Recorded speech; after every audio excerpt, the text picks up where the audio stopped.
Assalamualaikum warahmatullahi wabarakatuh. Perkenalkan, nama saya Nurlaili, mahasiswi alih jenjang S1 Farmasi di Universitas Megariski Makassar. Pada video kali ini, saya akan meresume mata kuliah kimia klinik. Yang pertama yaitu pengantar kimia klinik. Kimia klinik adalah ilmu yang mempelajari tentang aspek kimia dalam kehidupan manusia, baik dalam keadaan sehat maupun dalam keadaan sakit, dan penerapan metode laboratorium kimia untuk diagnosa, kontrol, pengobatan, dan pencegahan penyakit. Layanan kesehatan terbagi atas dua. Yang pertama, laboratorium klinik, di mana pelayanan kesehatan yang memberikan upaya penyembuhan. Yang kedua, laboratorium kesehatan, di mana laboratorium ini memberikan upaya kesehatan dan pencegahan penyakit. Pemeriksaan laboratorium adalah suatu tindakan dan prosedur pemeriksaan khusus dengan mengambil sampel pada penderita, dapat berupa urin, feses, darah, dan sperma. Tujuan dari pemeriksaan laboratorium, yang pertama mendeteksi penyakit, yang kedua menentukan risiko, yang ketiga memantau perkembangan penyakit, yang keempat memantau pengobatan, yang kelima mengetahui ada atau tidaknya kelainan atau penyakit yang sering dijumpai dan potensial membahayakan. Secara umum, ada 5 pemeriksaan klinik. Yang pertama, pemeriksaan kimia klinik. Yang kedua, pemeriksaan hematologi. Yang ketiga, pemeriksaan mikrobiologi dan parasitologi. Yang keempat, pemeriksaan imunologi. Dan yang kelima, urinalisa. Mata kuliah ini membahas tentang berbagai macam zat-zat kimia yang terdapat di dalam darah, serum, plasma, urin, cairan lambung, dan feses dalam keadaan normal maupun abnormal untuk menunjang diagnosa penyakit. Materi selanjutnya yaitu sperma. Sperma dari sel laki-laki. Sel ini mempunyai panjang keseluruhan 50-60 mikrometer, di mana terdapat 3 bagian. Yang pertama, dimensi kepala panjang 4-5 mikrometer. Yang kedua yaitu lebar 2,5-3,5. Dan yang ketiga, rasio panjang dan lebar 1,50-1,75 spermatozoa atau sperma yang dihasilkan oleh testis. Cara memperoleh sperma, yang pertama itu masturbasi, yang kedua coitus interruptus, yang ketiga coitus condomatosus, yang keempat vibrator, yang kelima reflux setelah senggama. Penyakit yang berhubungan dengan pemeriksaan spesimen sperma. Yang pertama, leukositospermia, yaitu terdapat sel darah putih pada sperma. Kedua yaitu nekrosospermia, yaitu air mani mati pada sperma. Yang ketiga yaitu teratosospermia, di mana bentuk sperma tidak normal. Indikator sperma sehat, yang pertama, jumlah sperma 20 juta sampai 200 juta per mililiter. Yang kedua, bentuk sperma lebih dari 50%. Yang ketiga, pergerakan sperma lebih dari 50% bergerak cepat secara normal 1 jam setelah ejakulasi. Yang keempat, pH 7,2 sampai 7,8. Yang kelima, volume 1,5 sampai 5 mili. Yang keenam, berwarna putih. Yang ketujuh, waktu mencair 15 sampai 30 menit. Materi selanjutnya yaitu urin. Urin adalah cairan sisa hasil metabolisme yang diekskresikan oleh ginjal, kemudian dikeluarkan dari dalam tubuh melalui saluran kemih.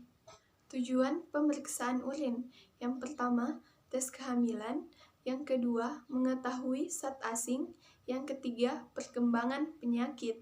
Jenis pengambilan spesimen urin. Yang pertama, urin sewaktu. Yang kedua, urin pagi pertama. Yang ketiga, urin pagi kedua.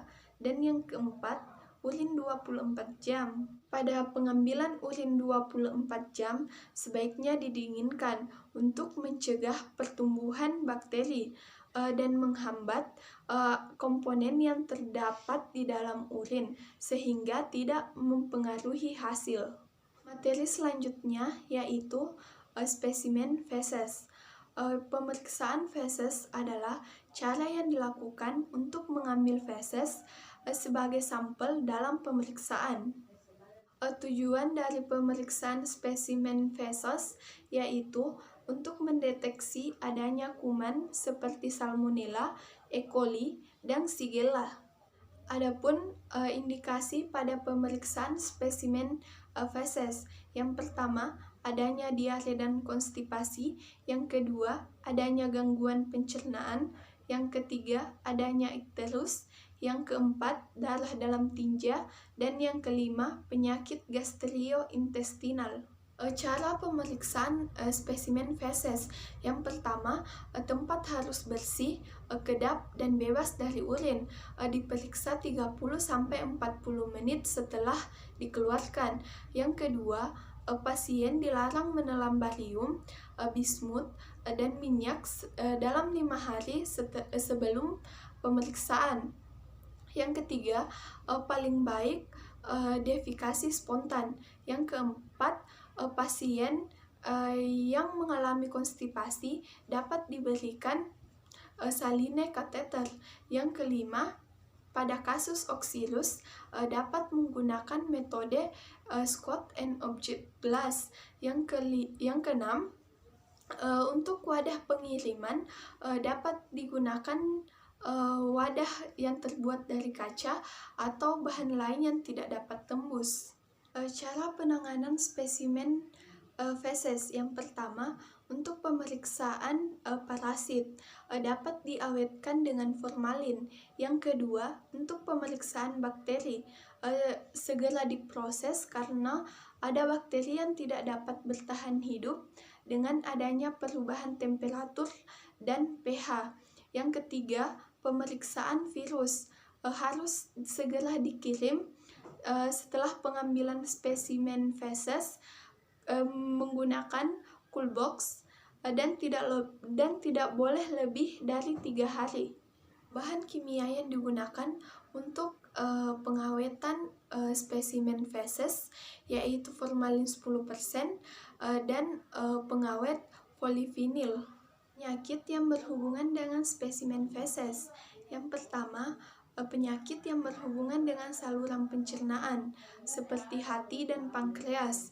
Yang kedua, diare berkepanjangan. Dan yang ketiga, kanker usus besar.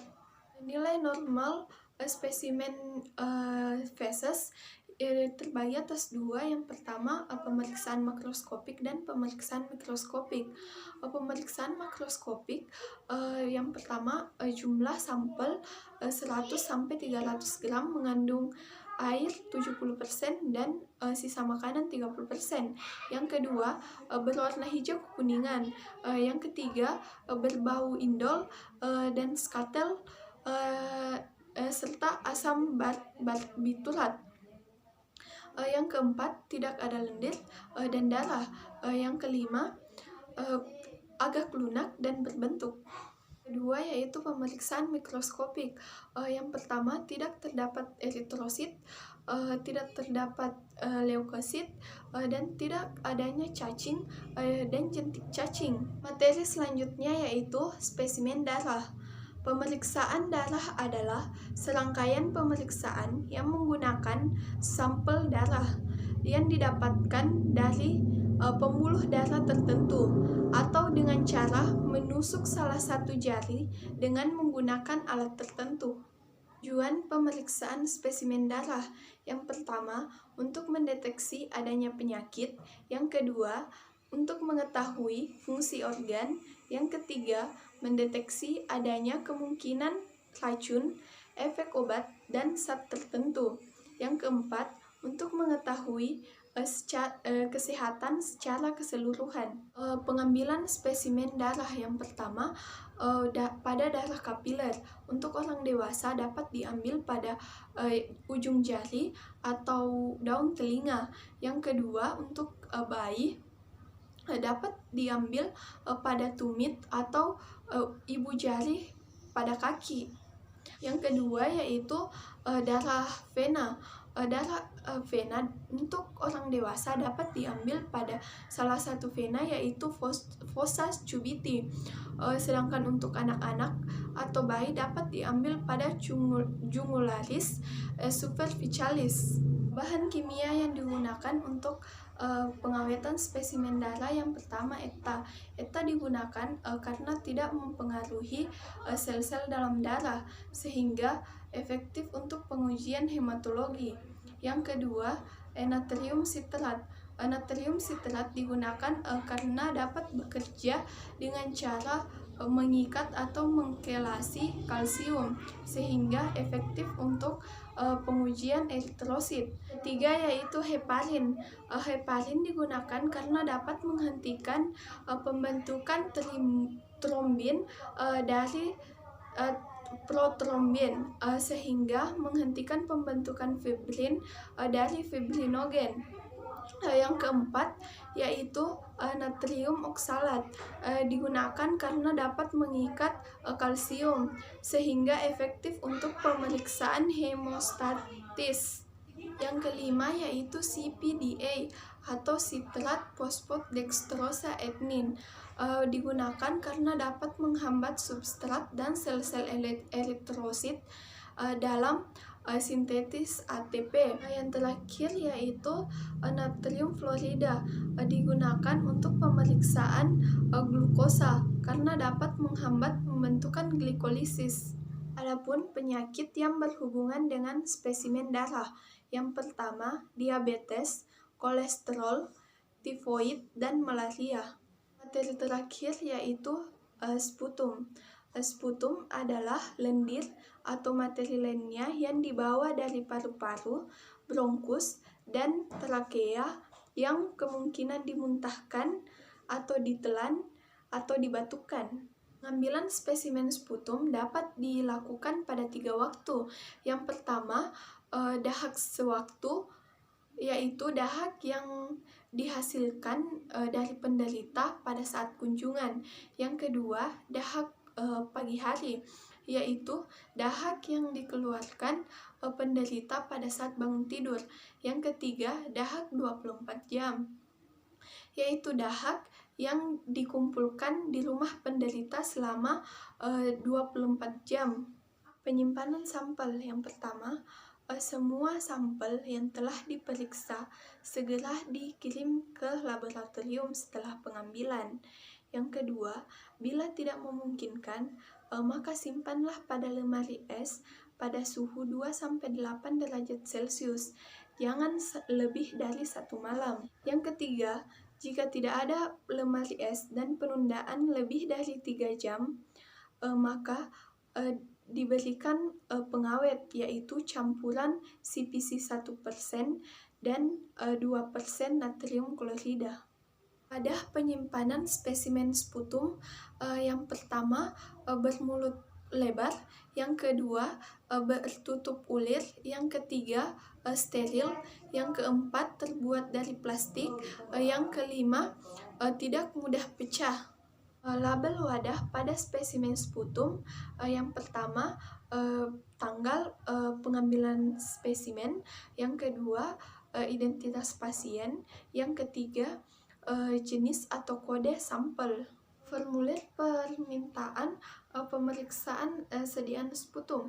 Yang pertama nomor urut, yang kedua nomor identitas sediaan sputum, yang ketiga umur dan jenis kelamin, yang keempat alamat pasien, yang kelima nomor registrasi laboratorium. Penyakit yang berhubungan dengan spesimen sputum. Yang pertama abses paru, TB paru, dan bronkitis. Tujuan dari penanganan spesimen sputum, yang pertama agar bakteri dalam spesimen tidak mati. Yang kedua, agar spesimen tidak tercemar oleh bakteri. Cara memusnahkan spesimen sputum, yaitu dengan cara menimbun yang mana tempatnya itu jauh dari rumah warga.